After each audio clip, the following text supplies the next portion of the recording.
All right. Hi, everybody. Sorry, I'm a couple minutes late. Crazy. I'm leaving tomorrow for Arizona, and luckily, my awesome mother-in-law is in town helping to watch the kids right now, and then my sister's coming in town. So, lots of things happening, lots of prep. But I am hoping to make this Wednesday at, afternoon, a regular occurrence for short training sessions where, I just kind of share with you my thoughts about mindset we're going to cover. Today, we're going to cover overcoming barriers, any kind of healthy lifestyle change that you can implement. And just honestly, I'm going through a lot of this stuff too and kind of working this through on my own. So I want to share all that knowledge, obviously, with you moms. And I think obviously we can relate on a lot of topics. So I kind of want to be that here for you. So let's jump on in. So today, what I really want to touch on is those things that pop up and seem to delay our implementing, a healthy lifestyle change or implementing a habit that we know is good, right? Because most of the time we know what we need to do or we know what we want to be able to do and how to do that, whether that's, exercising more or eating better or drinking more water or, getting better sleep, whatever.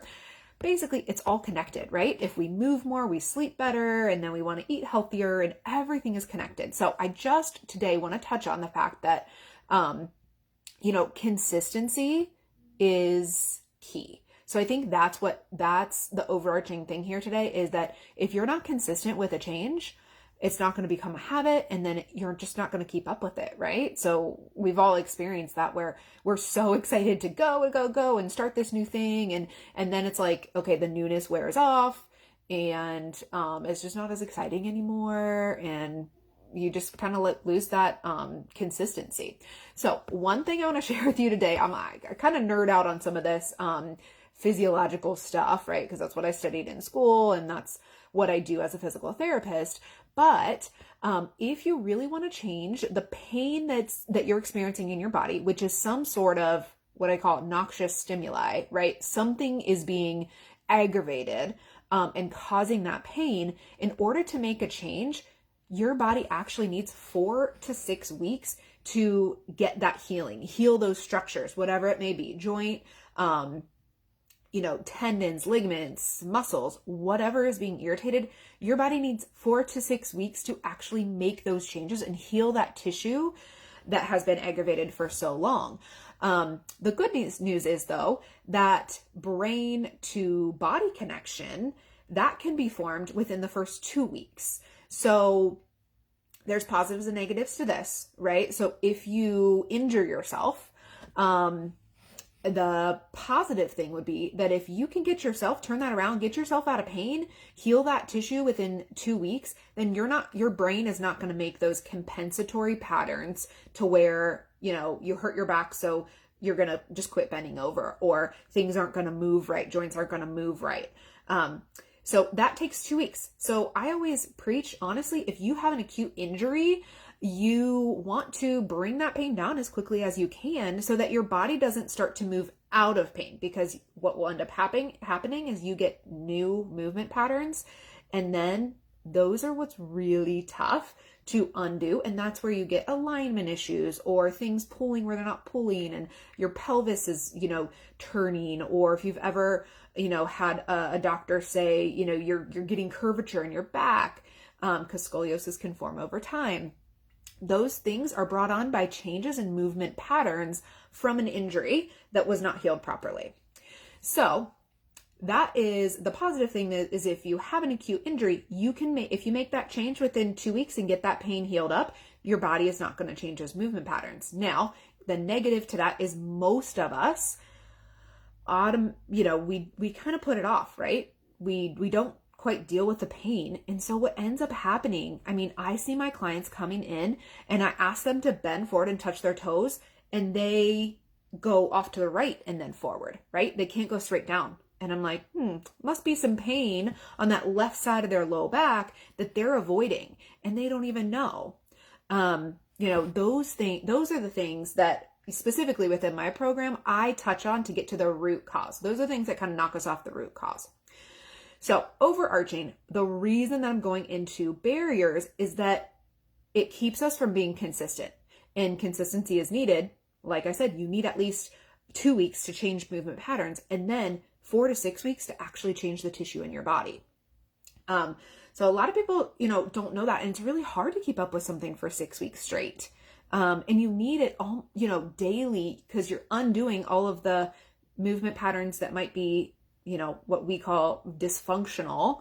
I don't love that word, but, away from the norm because of an injury that you've had. So you might be doing that, 30 times a day. Well, we need to rework that. So it's going to take a long time.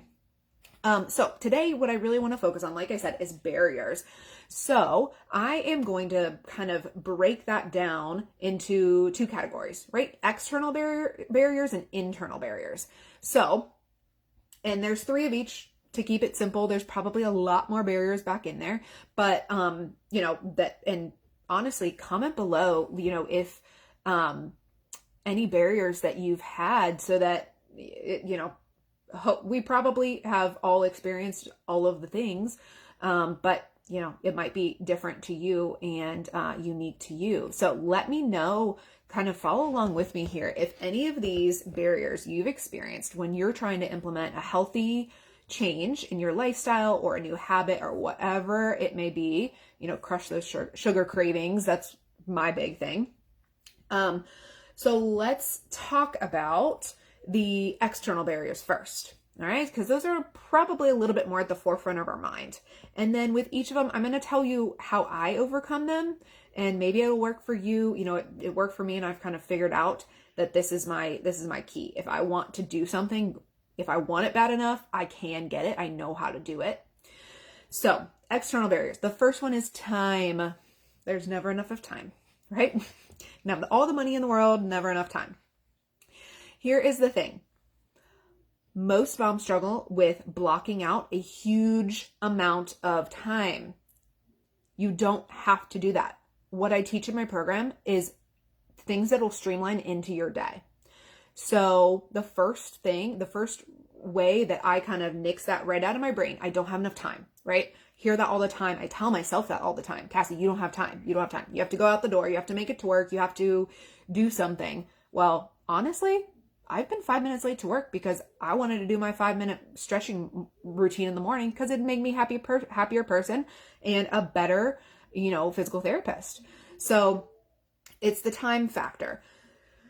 So what I do, I don't tell myself I'm going to have 60 minutes to do this, because guess what? That gets whittled down to 15 minutes by the time the kids are all taken care of and dinner's cooked or breakfast is cooked or coffee's made, whatever.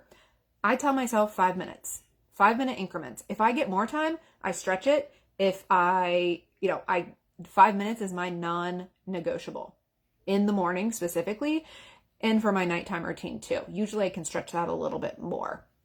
So shorten those time blocks, okay? Movement should be throughout the day, not I'm going to exercise for an hour today. All right. The second way I overcome that is I schedule it. Things come up. I make things non-negotiable, like I said, in those 5-minute increments. And then there's no excuse. Like, everybody's got 5 minutes. If someone's waiting for you, they can wait for 5 minutes, knowing that you're taking care of your body, right? So the second external barrier that comes up are people. I'm saying this very lovingly, but as moms, sometimes we feel like we're the glue that holds our family together, right? If we don't do it, it doesn't get done, kind of a thing. Our brains work, I swear, 5 times faster than the men in our lives, and we could probably do 5 times quicker. So we just end up doing things because we can do them quicker, or we let people knock us off our track for ourselves very easily.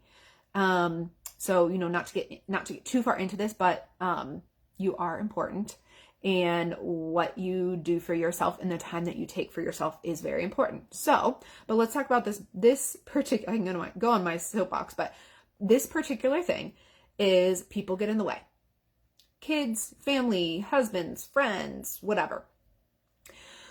What I do is I tell my husband and kids, my 2-year-old understands, my baby does not, that I am going to do my routine every morning. I'll get you cereal, right? And then mommy's going to go over here and do her stretches. And that's what I say. My husband, Sean, he knows that I do this every morning. It's been a consistent in my life. So he knows and he helps out during that time. I say, that's all I need. Give me 5. I'm going to step away. You take care of this. And, Lily knew that, I don't know, when she was like, definitely by the time she was 2, she knew mommy stretching. Now she stretches with me and it's great. So I'll do that throughout the day. I need 5 and just go. So actually the involvement of your kids is super important. I mean, that's real easy. And that allows you then to spend more time on doing what you're doing. Okay. The last thing is these external barriers. We think we need all the things to do what we want to be able to do, but just keep it simple or it's never going to get done. Right? Honestly, this comes down to the equipment that you have, which I don't use much. I have my yoga mat. I have a stretching belt that I use. I have a TheraBand that I use. And then probably a more higher barrier for me is the space. Toys get spread out. I can't clear enough space to do what I want to be able to do. So again, my biggest thing, the way that I overcome that is I actually set out my yoga mat with my stretching band and with I sometimes use like a yoga block. After I pick up toys at night, I roll that out and I have everything right there. So again, it's a visual cue. I go right to it in the morning and, I don't have that excuse, to skip my morning routine. But, same thing as at night. I'll roll my yoga mat out and just say, no toys on this mat. And that is helpful. My dog likes to lay on it, but usually I can kick him off. So, one more thing I have, kind of in my notes here is that honestly, I've struggled with the barrier of not having the right clothing or not feeling like I have the right clothing. Like, I need to go to Lululemon and buy those yoga pants because these other pants that I'm wearing, I can't do X in these. Not a thing. The sports bra right now, I have a little one, I'm breastfeeding. I'm like, I can't do this. I can't do X because I don't have the right sports bra. Those little excuses just kind of, they try to throw you off. Don't let that happen. Okay. Even if you need to lay out your clothes the night before, whatever, if you're, want to start running or something like that, where the clothing is more important, lay it out the night before so that you can just pop it on and go. All right. So comment below, time, things, or people, to tell me which barrier you come up against the most. All right. Or that you've struggled with in the past. Let's move real quick to internal barriers. Okay. This is kind of the stuff that I get caught up in. And, I really respect anyone that's like a psychologist and kind of dives deep into people's psychology and in their own psychology. So let's dive into this. So the first internal barrier, of course, is motivation. We all struggle with this. The motivation to keep up with something, the motivation to plan for it, the motivation to find what works. We'll talk a little bit about that in the next topic too. But my way to overcome the motivation is I said this before, I make it a non-negotiable. So, to me, it's just, it kind of has to be done. So the way that I get that formed in my brain, because now I'm at this point, say, a couple of years ago, I was not, I lacked that motivation. Again, I break it into small chunks. So if you build yourself up and say, hey, I'm going to go to this 45-minute yoga class today, straight from work or while the kids are napping, or I'm going to get childcare and then do this.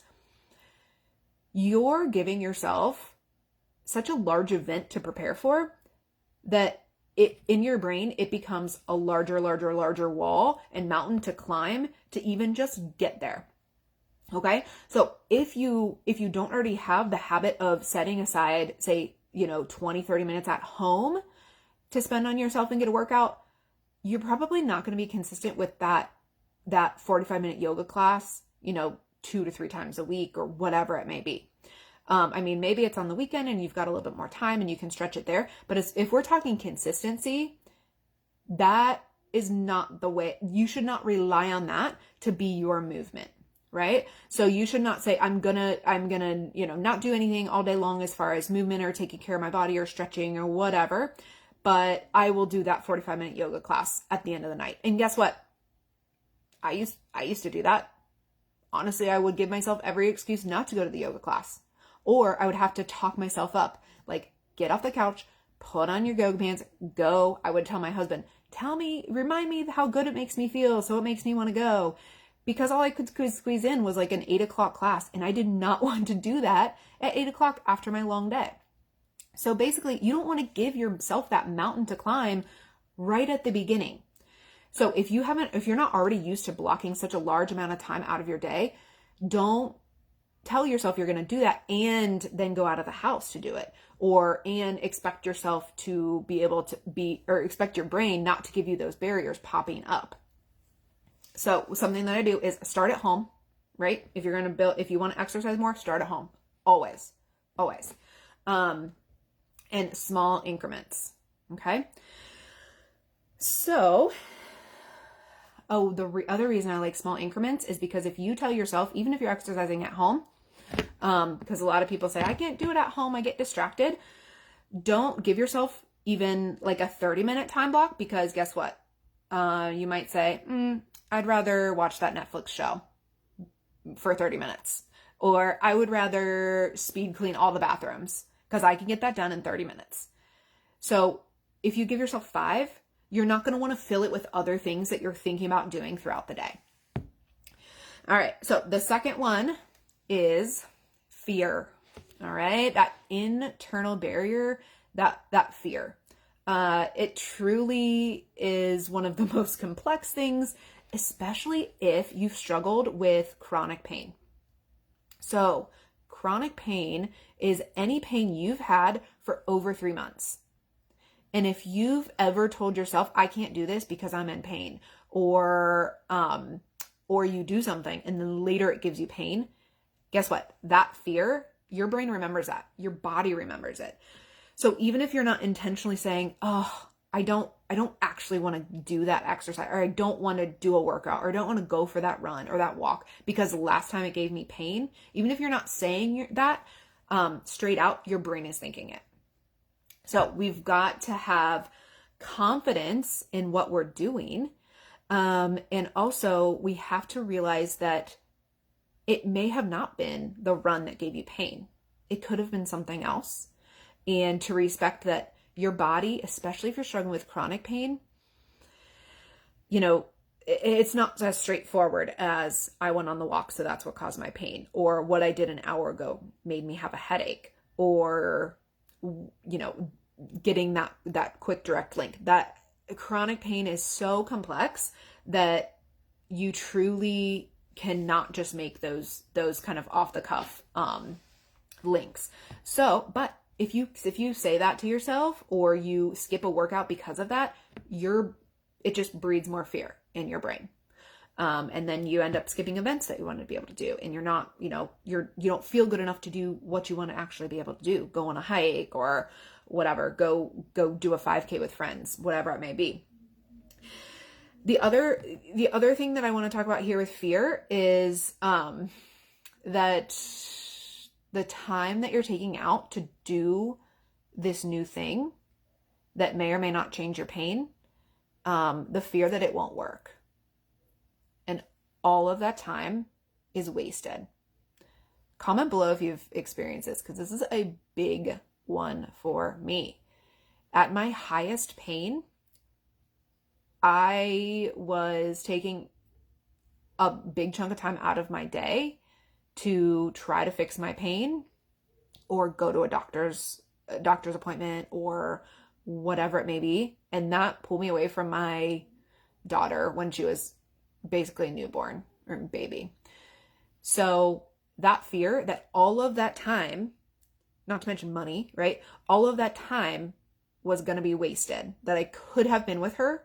I was in pain anyway. Nothing helped. So I was going to be in pain anyway. So that fear that like, if I was going to be in pain anyway, I might as well, this isn't going to work. I might as well just skip it and stay home and have time with my daughter or husband, or, we feel that time constraint all of the time. I'm figuring that out now as a mom. I felt like I had all the time in the world before I had kids. So anyway, that fear is so ingrained. And if we get into the whole chronic pain, that is one of the top barriers for my clients making change in something that I directly experienced. Okay. The last one here is also a big one. The barrier that is confusion.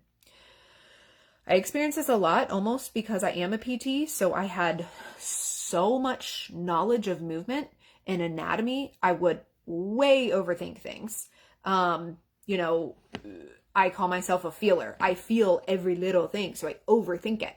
I've had clients that are like that overthink everything and almost know too much, or, go on Instagram and see all the new things that are out there and just overwhelm themselves.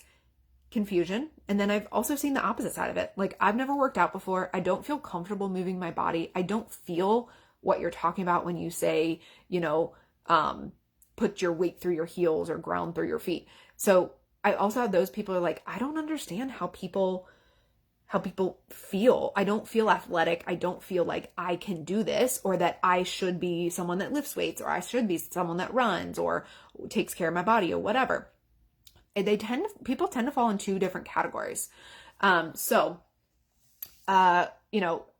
below if you've ever suffered from confusion when you are trying to implement something new, lifestyle change. I'm talking general, but I specialize in developing programs so that you can get out of pain, right? Developing a set program you can follow, easy step-by-step go, whatever.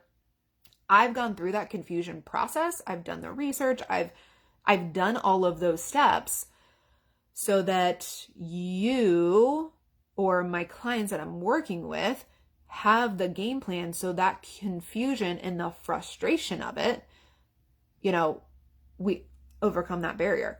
And it's learning your body. If you're just do a subscription service, which I've honestly done before, and you just pull up a workout and it just says, okay, do this now, do 10 repetitions of this. They don't really get into the teaching of you being able to feel what that feels like in your body and how to avoid, if we're going back to those dysfunctional patterns, your squat might not look like somebody else's squat, or the way that you, it might not address the underlying issue that you're doing something because your body is trying to get around the pain that it's not moving right. So to me, I think it takes more of a trained professional and kind of a little bit of that understanding body awareness, so that you avoid that confusion of, how is this supposed to feel? Am I feeling this right? Is this pain that I'm feeling with this movement? Is it real pain, or is it just my body figuring out another way to move or a better way to move? So that's a lot of teaching that I do too. And we'll probably teach on this too. Not all pain is bad, especially when you're talking about chronic pain. So I'm definitely not a no pain, no gain, but not all pain is bad. It actually is, in its acute phase, is telling your body to take a break. But in the chronic phase, a lot of the times it's bringing up that fear component, like, oh, this is going to hurt. Or discomfort that you may have because you haven't moved your body in that way in such a long time. So Anyway, I'm going off on a little bit of a spiel, but it's that confusion of what's right, what's wrong. What do I do when I have that 5 minutes chunk of time? Like, how can I get it done quick? Because if you're only blocking 5 minutes, you need to know, boom, boom, boom, exactly what you're going to be able to do. If I've tried to like say, okay, I'm going to go work out. I have got, 60 minutes, and that's then whittled down to 30 minutes by the time I actually collect all my things and decide what I was going to do. So that used to happen to me a lot. And then it was just like, well, I better get going because I only have 30 more minutes. So I hope that this resonates with you guys. So the external factors we talked about were things,